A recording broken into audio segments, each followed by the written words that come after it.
कहते हैं धरती पर पहला जीव अजैय पदार्थ की रासायनिक क्रिया से पैदा हुआ, फिर चरणबद्ध तरीके से एक कोशिक से बहुकोशिक और सरल से जटिल संरचनाओं की ओर जीवन क्रम बढ़ता गया। असंख्य प्राणी इस धरती पर प्रकट हुए, आए गए। इन्हीं में बुद्धि का धनी सामाजिक प्राणी मानव भी अवतरित हुआ। जी हाँ, मानव, जिसने प्राकृतिक का दोहन या कहिए कि शोषण अपने स्वार्थ के लिए करना शुरू किया। पर्यावरण सुरक्षा पर आयोजित कार्यशाला में रेखा बोले जा रही थी। सबका ध्यान उस पर टिका हुआ था। इसका कारण रेखा की भाषण शैली ही नहीं, अपितु उसका दैहिक सौंदर्य भी था। सैकड़ों महिला प्रतिभागियों में वो सबसे कम उम्र की और सुंदर जो प्रतीत होती थी। हर टेढ़ी नज़र में बेपरवाह व अपनी बात को पुरजोर तरीके से रख पाई। कदाचित उसके शब्दों ने छात्राओं को प्रभावित किया ही, इसलिए उसके भाषण की समाप्ति पर तालियों की गड़गड़ाहट से सभागार गूंज उठा। सत्र के समाप्त होने पर शारिका ने उसकी भूरी भूरी प्रसन्ना करते हुए कहा, यार तूने तो कमाल कर दिया। इस सत्र में सबसे प्रभावी प्रस्तुति तेरी रही। ये मैं दावे के साथ कह सकती हूँ कि तेरे विचारों ने कई लोगों को प्रेरित और प्रभावित किया है। दावे के साथ वाकई। और जनाब के दावे का आधार क्या है? रेखा ने शारिका को छेड़ते हुए पूछा। देखा नहीं, सबकी नज़र तुझ पर अटकी हुई थी। मैडम, नज़रों से नहीं कानों से सुना जाता है। अगर कोई किसी की तरफ देख रहा है तो जरूरी नहीं कि वह उसे सुन भी रहा हो। देख तो कोई बहरा भी लेता है। शारिका ने उखड़ते हुए कहा, प्रस्तुतिकरण के बाद ही की जोरदार तालियों के बारे में क्या कहोगी? सुनते सुनते बोर हो रहे लोग भाषण खत्म होने पर खुश हो गए होंगे कि जान छूटी, इसलिए तालियां पीट दी। तू हर बात को ऐसे क्यों घुमा देती है? अरे भाई छोड़ भी, अब देख चाय तैयार है, चल पी लें, चलते हैं। रेखा ने बात को इतनी खूबसूरती से काटा कि शारिका को उसके आगे हथियार डालने की पड़े और वह मुस्कुराते हुए उसके साथ चाय के स्टॉल की ओर बढ़ गई। सुशील और बालकार भी उसकी कार्यशाला में आए हुए थे। बालकार दिलफेंग किस्म का शख्स था और सुशील जरा सा गंभीर प्रतीत होता था। बालकार की नजरें आदतन प्रबाण पर थी और सुशील की नजरें बालकार की दौड़ती नजरों का पीछा करने की कोशिश कर रही थी। अचानक बालकार की नजरें एक स्थान पर जम गई और सुशील के मस्तक पर पश्चवाचक चिन्ह खींच गया। उसने देखा कि बालकार अब टकटकी लगाए एक ही ओर देख रहा था और साथ ही कुछ बुदबुदा भी रहा था। क्या बड़बड़ा रहा है? जो कहना है स्पष्ट कह दे। सुशील ने उसे टोक ही दिया। हाँ, बड़बड़ा नहीं, गुनगुना रहा हूँ जनाब। अच्छा साहब, क्या गुनगुना रहे हैं? अरे यार, फूल को देखकर भौरा मंडराने भी लगता है और गाने भी लगता है। अब हम मंडरा तो नहीं रहे, बस गुनगुना ही लेते हैं। ये कहते हुए बालकार ने एक शेर पढ़ना शुरू किया। वो बाजू से मेरे करते सितम निकले, अब ना जुदाई का गम निकले ना दम निकले। अरे मेरे शायर दोस्त, यहाँ भी शुरू हो गए। तू जानता है यहाँ जितने भी प्रतिभागी आए हैं लगभग सब शादीशुदा हैं। कोई तेरी तरह सर्वकालिक प्रेमी या प्रेमिका बनकर घूमने वाला नहीं है। बस यही पाखंड हमसे नहीं होता। यार, मैं जैसा हूँ वैसा ही देखने रहना चाहता हूँ। मेरे मन में जो है वही मेरे आचरण में है, कोई बनावट नहीं। कहना क्या चाहता है? यहाँ सब पाखंडी हैं। देख, यहाँ ज्यादातर पुरुष अधेड़ हैं और बाल बच्चेदार भी, जिनमें ऐसे ही पाखंडी नजर आ रहे हैं, जिनकी नजरें एक ही कमसीन देह का भेदन कर रही है। इन नजरों से टपकती वासना को क्यों तू देख नहीं पा रहा है? बालकार के इस कथन ने सुशील को चुप करा दिया। आकर्षण सौंदर्य का दास ही तो होता है। भौतिक सुंदरता की ओर हर जीव खींचा चलता है, यहाँ तक कि ये आकर्षण कभी कभी घटना प्रणी की तरह जान लेने वाला भी हो जाता है। दैनिक सौंदर्य भी आकर्षण को कसे हुए ही है। रेखा तो सौंदर्य की देवी प्रतीत होती है, इसलिए किसी भी सामान्य पुरुष का उसके प्रति आकर्षित होना स्वाभाविक था। बालकार और सुशील की बातों का केंद्र भी रेखा का भौतिक सौंदर्य और सामान्य पुरुष का ये स्वभाव ही था।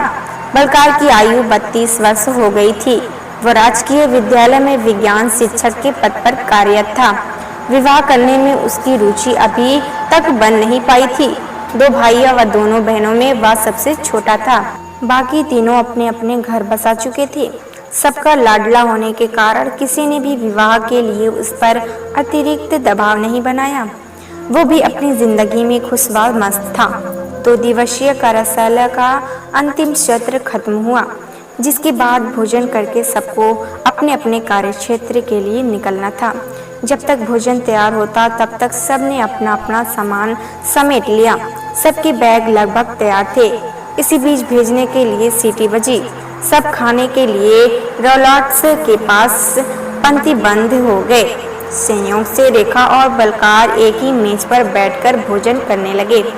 रेखा का अक्सर ये प्रयास रहा करता कि वो किसी भी पुरुष से आंखें न मिलाए। ऐसा ही वह अब कर रही थी। चुपचाप भोजन बलकार ने भोजन करते हुए उसकी ओर देखा, लेकिन उसकी मुद्रा में कोई भाव परिवर्तन न हुआ। इससे बलकार भी असहज सा महसूस करने लगा। वह किसी लड़की से कभी बात करते हुए बात की शुरुआत करने में नहीं झिझकता था, लेकिन आज उसके होठ सिल गए। उसे लगा कि शब्द उसके दिमाग में कौन तो रहे हैं, लेकिन वो बोल नहीं पा रहे हैं। तभी सारिका भी खाने से भरी प्लेट लिए रेखा के साथ वाली खाली कुर्सी पर आ बैठी। रोटी के टुकड़े में सब्जी लपेटकर मुंह की तरफ बढ़ाते हुए उसकी नज़र बलकार पर पड़ी। उसकी हालत को भांपते हुए उसने उसकी ओर नजरों के इशारे में पक्ष किया। बलकार अब कुछ सहज तो हुआ, लेकिन कुछ बोला नहीं। तीनों धीरे धीरे बिना कुछ बोले खाना खाते रहे। कुछ देर बाद वो बोला, आपने भाषण की अच्छी तैयारी की थी। आपका विषय रखने का तरीका भी प्रभावी था। रेखा ने बिना उसकी तरफ देखे गर्दन हिलाते हुए रूखा सा अभिवादन पेश किया। सारिका ने मौका लपकते हुए कहा, जी सर, यही बात तो मैं इसे तब से ही कहे जा रही हूँ, पर मैडम माने तभी ना। रेखा अब सारिका की ओर घूर रही थी, जबकि बलकार मुस्कुरा रहा था। वो फिर बोला, ऐसे भाषण केवल मनोरंजन के लिए नहीं सुने जाते। कहीं गई तथ्यगत बातों को व्यवहार में लाना जरूरी है। यही तो मैं चाहती हूँ सर, तभी इन कार्यशालाओं का लक्ष्य सिद्ध होगा। लेखा ने भी समर्थन किया। अब वो आपस में सहज महसूस कर रहे थे। तीनों में भोजन के साथ साथ बातें भी होती रहीं। चेहरों के बदलते भाव से लग रहा था विषय गंभीर रहा होगा। भोजन समाप्त करने पर सब एक दूसरे से रुखसत होकर चले। चलते हुए सारिका बलकार से तबियाते हुए ठिठक गई। रेखा काफी आगे निकल गई थी। उसे आभास हुआ तो उसने पीछे मुड़कर देखा और आवाज लगाई, ओ मैडम, अब दोनों में क्या खिचड़ी पकाई जा रही है? चलना नहीं है क्या? सारिका बलकार की तरफ थम्स अप करते हुए लगे डगरग भरती हुई आगे बढ़ गई। रास्ते में सुशील ने बलकार को छोड़ा। क्यों आवारा भंवरे पहुंच ही गया था फूल तक। तू भी यार हर शीशी में शराब देखता है, बलकार ने झल्लाते हुए मजाक किया। तो और क्या होता है बे, और तूने कब से अलग शीशी देखनी शुरू कर दी? भाई, मेरे किसी शीशी में दारू हो सकती है तो किसी में दवा, और हाँ, किसी में जहर भी। इस शीशी के बारे में क्या ख्याल है जनाब के? सुशील ने टकाटक की शीशी हिलाते हुए पूछा, लेकिन बलकार उसके इशारों को समझ रहा था। वक्त आने पर सब पता चल जाता है, कहकर बलकार मुस्कुराने लगा तो सुशील भी हंस दिया। बलकार का तबादला करनाल ने पंचकूला के मोरनी हिल्स क्षेत्र में गांव बलहरी ठाकुरान की मिडिल स्कूल में हुआ। उसका बड़ा मन था पंचकुला में नौकरी करने का, क्योंकि ये हरियाणा का चंडीगढ़ के सबसे नज़दीक का शहर है। उसके फूफा चंडीगढ़ प्रशासन में कर्मचारी थे। उसने स्कूली शिक्षा भी चंडीगढ़ से अपनी बुआ के घर रहकर पूरी की थी। यहाँ उसके कई पुराने दोस्त भी थे, लेकिन सब कुछ मन मुताबिक तो नहीं हो पाता। हालांकि पंचकुला जिला का मुख्यालय चंडीगढ़ के पास था, लेकिन बलहरी ठाकुराना का रास्ता इतना सुगम नहीं था। पहाड़ी इलाके में ये एक दूरस्थ गांव था। जिला मुख्यालय में 55 किलोमीटर दूर। बलकार जिस कल्पना के साथ यहाँ आया था, उससे बहुत विपरीत परिस्थितियों का सामना करना पड़ा।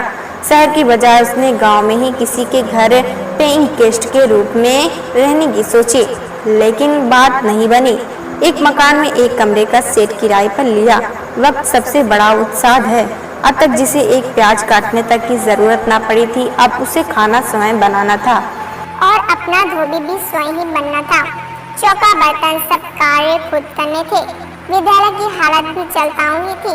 6वीं कक्षा से 8वीं कक्षा तक कुल 30 बच्चे विद्यालय में अध्ययनरत थे, जहां हेडमास्टर के अलावा अन्य कोई शिक्षक नहीं था। एक चतुर्थ श्रेणी कर्मचारी व एक mid day meal worker headmaster अधिकतर सरकारी जॉब पूरी करने में लगा रहता था। शिक्षा राम भरोसे थी, कोई समय सारणी में नहीं बनी थी। दिन भर में 4 बार घंटी बजती थी। सुबह विद्यालय लगने के समय, मध्यांतर होने और बंद होने के लिए, वो छुट्टी के समय। बलकार ने ये सब देखा तो उसने समय सारणी सुधार करने के लिए हेडमास्टर से बात करने की कोशिश की। उसकी मानसा को भांपकर हेडमास्टर बोला, आप क्या समझते हो, मुझे नहीं दिखता कि बच्चे नुकसान झेल रहे हैं, लेकिन क्या कीजिएगा जब व्यवस्था ही ऐसी है। आसपास के अध्यापक शहर के नजदीक स्टेशन लेकर शहर जाकर बस गए। कोई अनजान ही यहाँ आकर फंसता है, उसकी आस्था नहीं बन पाती। ये मेरा तो गांव है और मुझे शहर में जाकर रहने की कोई इच्छा नहीं। मेरे बच्चे बाहर पढ़ रहे हैं। शुरू में मैं भी आपकी तरह जोशीला हुआ करता था, पर अब अकेला चना क्या भाड़ फोड़े। बलकार को हेडमास्टर की तड़प उसकी आंखों में दिख रही थी।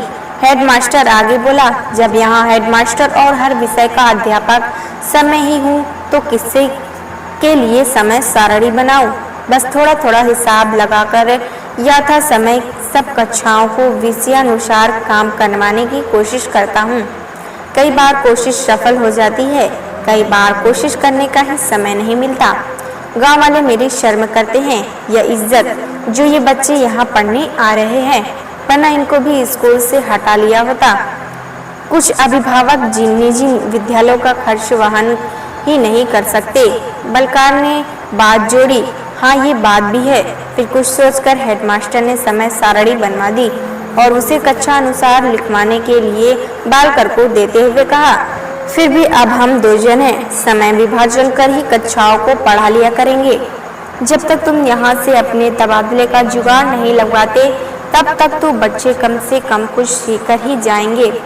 हालांकि बालकर इस स्टेशन में खुश नहीं था, फिर भी उसे हेडमास्टर की ये बात तीर की तरह चुभी। उसने इस बात पर कोई प्रतिक्रिया ना दी और कक्षाओं को समय सारणी लिखवाने चला गया। बालकार मोहनती के साथ साथ सूझबूझ वाला शिक्षक था। उसके शिक्षण के सकारात्मक प्रभाव विद्यार्थियों पर नजर आने लगे। इसी के साथ बच्चों के अभिभावक व हेडमास्टर भी उससे प्रभावित हुए। एक दिन हेडमास्टर से उन्हें पास बुलाकर कहा, बलकार जी, हम दोनों अधिकतम 2-2 विषय अच्छे से पढ़ा सकते हैं। आप तो 4 विषय पढ़ाने की कोशिश करते हैं। जी सर, जिस विद्यालय में स्टाफ अधिक हो, क्या हम वहां से किसी भाषा शिक्षक को डेपुटेशन पर बुलाने के लिए अर्जी नहीं दे सकते? बलकार ने जरा सी हिम्मत करके पूछा। सबके सब जुगाड़ी हैं, हम आज डीओ से डिप्यूट करवाएंगे, एक सिफारिश लगवाकर निरस्त करवा लेगा। पिछले 3 साल से यही चल रहा है। उससे बात है, एक उपाय और भी है सर। हेडमास्टर ने बालकार से आंखों ही आंखों में प्रश्न किया। जवाब में बालकार ने कहा, गांव में यदि कोई पढ़ा लिखा लड़का लड़की अथवा महिला हो तो स्कूल प्रबंध समिति व पंचायत की सहायता से व्यवस्था की जा सकती है, जिसकी मानदेय की व्यवस्था हम लोग व्यक्तिगत आंशिक आर्थिक सहयोग से कर सकते थे। थोड़ा बहुत पंचायत व प्रबंध समिति सदस्यों की तरफ से भी हो सकता है। हेडमास्टर ये बात पहले भी सोचता था, लेकिन एक से अधिक अध्यापकों की व्यवस्था करने में उसे अधिक आर्थिक बोझ महसूस होता, जिसके डर से उसने ऐसी बात ही नहीं चलाई। अब केवल एक अध्यापक की जरूरत थी और आर्थिक सहयोग करने वालों की संख्या अधिक होने की संभावना थी। इसलिए उसने बालकार की इस बात पर गौर फरमाते हुए प्रयास किए और एक अध्यापक की व्यवस्था हो गई। इससे विद्यालय में शिक्षा का स्तर सुधरना लाजमी था। विद्यालय संख्या की दृष्टि से छोटा जरूर था, लेकिन इसका प्रांगण बहुत बड़ा था। बलकार ने खेलने के स्थान को छोड़कर बाकी क्षेत्र में बागवानी करने की ठान ली। विद्यालय में कोई माली नहीं था। इस कार्य की जिम्मेवारी बलकार ने अपने कंधों पर ले ली। हेडमास्टर उसके काम से प्रभावित था, इसलिए उसने बलकार का पूरा सहयोग किया। बरसात का मौसम जाते जाते विद्यालय की वाटिका रंग बिरंगे फूलों से महकने लगी। इस दौरान जो सैकड़ों पौधे व त्रिवेणी रोपी गई थी, सब वयस्क होने ही और वृद्धि कर रहे थे।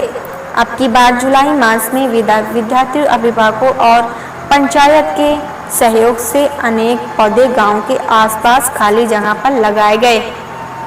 बलकार की प्रेरणा जिनकी देखरेख की जिम्मेवारी विद्यार्थियों ने ले ली। जाड़ों का मौसम आते आते बलहरी ठकुरान ने सरकारी विद्यालय और गांव की चर्चा पूरे क्षेत्र में होने लगी। रक्षाबंधन के दिन हर बार की तरह रेखा ने धागे रूपी राखियों व तिलक से थाली सजा रखी थी।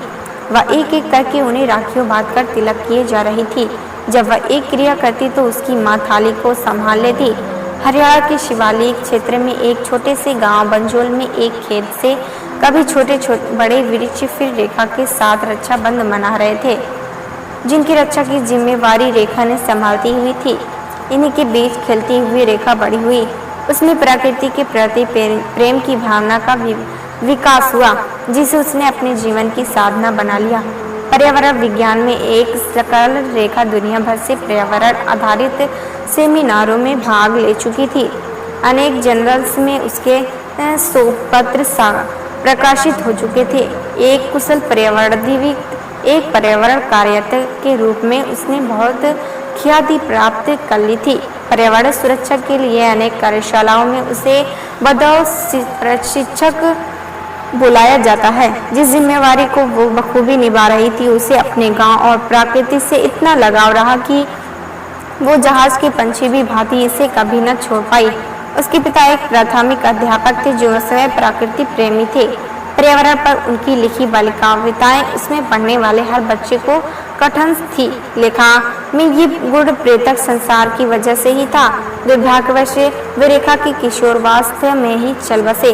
रेखा उनकी इकलौती संतान थी।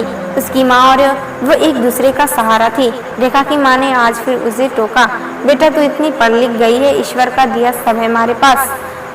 अब तू 20 बरस की होने को आई, मान जा, अब तो घर बसा ले। एक अच्छा रिश्ता आया है। लड़के ने फिजिक्स में एमए से की हुई है, किसी कॉलेज में एडहॉक पर पढ़ा रहा है और घर परिवार की अच्छा है और मांग भी कुछ नहीं। रेखा ने टोका, बेटा मेरा जो कुछ है वो सब तेरा ही तो है। अब तुझे दूं या तेरे ससुराल वालों को, बात तो एक ही है, काम तो तेरे ही आना है। मैं समझ गई माँ, मुझे नहीं करनी शादी वादी और आप इसके लिए मुझ पर दबाव नहीं बनाऊंगी। बस रेखा ने हर बार की तरह अपनी माँ को चुप कराने की कोशिश की। यदि तुझे कोई भी लड़का पसंद हो तो बता, मैं वहाँ बात चला लूंगी। माँ, आप बात को नए कोण से पेश कर रही हो। ये क्या बात हुई? ठीक है, मैं लड़के के घर बारात लेकर जाऊंगी और उसे ब्याह कर यहाँ लेकर आऊंगी। हाँ, उसे इस बात का भी पता ना हो कि मैं आपकी इकलौती संतान हूँ। यदि ऐसा कोई है तो शादी करने के लिए तैयार हूँ। रेखा ने प्रस्ताव रख दिया। बेटा, अपना नाक को तो तूने जबरदस्त कोड़कर घुमाया है, उसकी माँ ने जवाब दिया और चुप हो गई। फिर मन ही मन प्रार्थना करने लगी, हे ईश्वर, इस झोरी को सद्बुद्धि दे। महीनों बाद शारिका रेखा से मिलने आई। रेखा बगीचे में हर्बल पौधों का निरीक्षण कर रही थी। उसकी माँ ने खिड़की से आवाज देकर उसे बुलाया। शारिका को देखते ही वो खिलखिलाती हुई बोली, आज कैसे रहा भूले मैडम, तूने तो हमारे पास चक्कर लगा लगा कर रास्ते ही जमे दोज कर दिए हैं, है ना? सारिका ने भी मीठा तंज कसा। वो दोनों बैठकर बातें करती रहीं। इसी बीच रेखा की माँ चाय और मेथी के पकौड़े ले आई। सारिका को ये पकौड़े विशेष पसंद थे, इसलिए जब भी इस मौसम में उसका आना होता तो यही स्नैक्स खाने को मिलते। सारिका ने पूछा, आजकल टीचर्स के लिए प्रशिक्षण कार्यशालाएं नहीं लग रही? काफी समय हो गया हमें भी ऐसी कार्यशाला में भागीदारी करें। अपने राज्य में तो नहीं लगी, पर अन्य राज्यों में मेरा जाना हुआ। हिमाचल और राजस्थान में गई थी। अच्छा, ये कहकर सारिका कुछ सोचती हुई सी चुप हो गई। क्या सोचने लगी? रेखा ने पक्ष किया, यही कि कोई नमूना मिला या नहीं। सारिका ने छेड़ते हुए पूछा, यार तू नहीं सुधरेगी, फिर वही बातें। अरे माफ कर बाबा, चलो हम नहीं करेंगे ऐसी कोई बात। दोनों ने मस्ती में बातें होती रही। रेखा की मां ने भी सारिका के घर परिवार और नौकरी का हालचाल किया। चलते हुए सारिका ने कहा, अगले रविवार को पंचकुला एक खास प्रोजेक्ट पर बात करेंगे। कोई नए कार्यकर्ता भी शामिल होना चाहते हैं। ऐसा क्या? फिर तो जरूर आएंगे। रविवार के दिन रेखा पंचकुला पहुंच गई। सारिका ने उसे फोन पर रेड क्रिस्टल रेस्टोरेंट में बुलाया। समयानुसार दोनों वहां पहुंच गई। अभिवादक ने बात दोनों बैठी। कुछ इधर उधर की बातें हुई। फिर रेखा ने बात शुरू की, प्रोजेक्ट क्या है और नए कार्यकर्ता कौन है?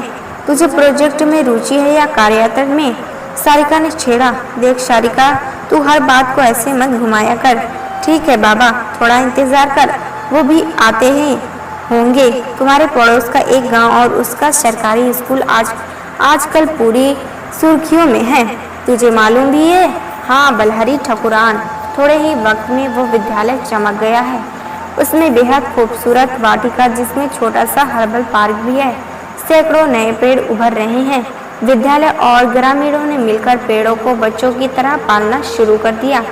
मैं खुद एक दो बार छुट्टी वाले दिन उस तरफ होकर आई। वाकई प्रशंसनीय और अनुकरणीय कार्य है। तू प्रभावित हुई? ऐसा होना स्वाभाविक है। जानती है ये थोड़े ही दिनों में कैसे हो गया है? सुना है कि कोई नया विज्ञान अध्यापक आया है। वो भी गांव में ही रहा है। पर्यावरण प्रेमी है। हाँ, प्रेमी तो है। सारिका ने भाव में मटकाते हुए फिर छेड़ा। रेखा ने भावे तानते हुए कहा, मतलब ये ले आ गया तेरा प्रेमी। रेखा उस पर तमतमाने लगी तो वो बोली, मतलब कि पर्यावरण प्रेमी? अरे वही पर्यावरण प्रेमी कार्यकर्ता। रेखा ने मुड़कर देखा और याद करते हुए बोली, मुझे लगता है हम इससे पहले भी कहीं मिले हैं। हो सकता है। रेखा फिर सोचने लगी। तब तक वो उनके नजदीक पहुंच चुका था। उसने अभी दान किया, कुर्सी में से पीछे सरकाई और बैठ गया। सारिका ने पूछा, क्या लेंगे? रेखा के चेहरे पर लग रहा था कि उसे इन बातों में अधिक रुचि नहीं थी। सारिका ने ही चुप्पी तोड़ते हुए कहा, बोली भी, ये आजकल बलहरी ठकुरान में विज्ञान अध्यापक के पद पर कार्यरत है। इनके प्रयास को ही तुम प्रशंसनीय और अनुकरणीय कह रही थी। रेखा जैसे एक नींद से जागी हो। अब वो एकदम सतर्क होकर सारिका की ओर पश्चवाचक मुद्रा में देखने लगी। याद करो, हम इनसे कहाँ और कब मिले थे? सारिका ने रेखा से पूछा। वो मौन रहकर उसकी वार्ता को सुन रहा था। रेखा कंधे उचकाते हुए मुंह बिचकाकर फिर पश्चवाचक मुद्रा में आ गई। इतनी देर में बैरा ऑर्डर लेने आ गया। सारिका ने संकेत से दोनों से उनकी कुछ मंगवाने की इच्छा जाननी चाहिए। उन्होंने भी इशारे से ही कह दिया, कुछ भी। सारिका ने बैरे को कहा, फिलहाल 3 कोल्ड कॉफी। मेरा चला गया। रेखा की ओर देखते हुए सारिका बोली, प्रोजेक्ट पर बात की जाए? हाँ, क्यों नहीं। प्रोजेक्ट क्या? मेरे लिए तो एक मिशन कहिए मैडम। सारिका थोड़ा गंभीर होते हुए बोली, अरे हम तुम्हारे मिशन को पूरा करने के लिए जी जान लगा देंगे। बताओ तो मिशन क्या है? तुम्हारी शादी। रेखा ने चौंकते हुए उसकी आंखों में देखा। सारिका ने बोलना जारी रखा, याद आया, इन जनाब से तुम पहले कहाँ मिली थी? 1.5 साल पहले किसी कार्यशाला में भोजन करते हुए इनसे संक्षिप्त चर्चा हुई थी। तुम्हारे और इनके 36 गुण मिलते हैं। तुम्हारे जन्म कुंडलियों वाले नहीं, कर्म कुंडलियों वाले। रेखा ने असमंजस से कहा, मैं कुछ समझी नहीं। तुम्हारी तरह ही प्रकृति प्रेमी और पर्यावरण कार्यरत है। ओह हाँ, इसके साथ साथ ये तुमसे प्रेम भी करते हैं। इस पर वो बोला, रेखा मैं आपके लिए ही यहाँ तबादला करवा कर आया हूँ। आपको अपने परिवार के साथ ही रहना है और दुल्हन नहीं दूल्हे की तरह शादी करनी है। मैं आपके लिए दुल्हन की तरह रहने के लिए तैयार हूँ। मेरे परिजनों को इससे कोई एतराज नहीं है। और हाँ, वर पक्ष होने के नाते आपकी और कोई मांग भी है तो बता दीजिए। अकस्मात आए प्रस्ताव से रेखा असमंजस में थी। कुछ देर के लिए विवेक से शून्य हो गई। सारिका ने कहा, याद करो, चलते समय मैं इनसे बात करते हुए पीछे रह गई थी और तुमने खिचड़ी पकाने की बात कहते हुए टोका था। हाँ, याद आया। तो मैडम, हम तब से अब तक यहीं खिचड़ी पकाने की ही कोशिश में लगे हुए हैं। ये महाशय उसी दिन से तुमसे दिल लगा बैठे। तुम्हारी माँ से भी इस विषय में बात हो चुकी है, वो भी खुश हैं। तुम्हें तो अनोखी दुल्हन मिल रही है। स्वर गुण संपन्न, अब तो खुश हो जाओ। दूल्हे राजा रेखा चुप थी और उसकी आंखें झर रही थी। उसने बलकार के हाथों को अपने हाथों में कसते हुए कांपते होठों से कहा, मुझे अपनी होने वाली दुल्हन से बेहद प्रेम हो गया है। अब मैं भी इसके बिना नहीं जी सकती। पंचकुला की एक लॉन में बलकार की शादी हो रही थी। उसका दोस्त सुशील भी आया हुआ था। शादी की एक अनोखी बात हुई। लड़की घोड़ी पर बैठकर बारात लेकर आई और विवाहोपरांत लड़के को साथ लेकर विदा हुई। विदाई के समय सुशील बलकार के पास आकर बोला, शीशी में विलायक था जिसमें मेरा दोस्त विलय बनकर घुल गया। बलकार मुस्कुराने लगा। अगले दिन सुबह सुबह बलकार रेखा और रेखा की माँ विवाह में मिले। उपहारों में साथ खेत में खड़े थे। उपहार में तरह तरह के पौधे थे जिन्हें वो खाली जगहों पर रोपने लगे। उन्हें रोपने के बाद रेखा ने उंगली से इशारा करते हुए कहा, ये सब मेरे भाई हैं। बलकार ने टोका, और मेरे भी। पूर्व से सूरज का उजाला छितरने लगा था। पंछी पेड़ों पर चहचहा रहे थे। प्यारे दोस्तों, अगर ये कहानी आपको पसंद आए तो एक लाइक सब्सक्राइब जरूर करें।